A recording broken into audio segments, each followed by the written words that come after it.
കളമശ്ശേരി മേഖലയിലാണ് ഡെങ്കിപ്പനി വ്യാപകമായി പടർന്നു പിടിച്ചിരിക്കുന്നത്. കളമശ്ശേരി മെഡിക്കൽ കോളേജിൽ 15 പേർ ചികിത്സയിലുണ്ട്. എറണാകുളം ജനറൽ ആശുപത്രിയിൽ 22 പേരാണ് കഴിയുന്നത്. ദിവസങ്ങൾക്ക് മുൻപ് പെയ്ത മഴയിൽ പലയിടത്തും വെള്ളക്കെട്ടുണ്ടായിരുന്നു.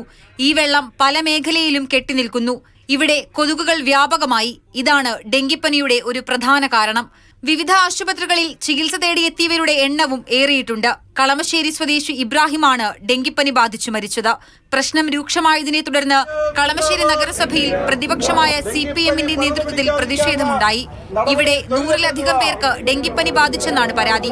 മെഡിക്കൽ കോളേജിലെ ഡോക്ടർമാർക്കും ഉദ്യോഗസ്ഥർക്കും ഉൾപ്പെടെ ഡെങ്കി സ്ഥിരീകരിച്ചു. ശുചീകരണ പ്രവർത്തനം ശക്തമായില്ലെങ്കിൽ തുടർ സമരം ഉണ്ടാകുമെന്ന് പ്രതിപക്ഷം വ്യക്തമാക്കി.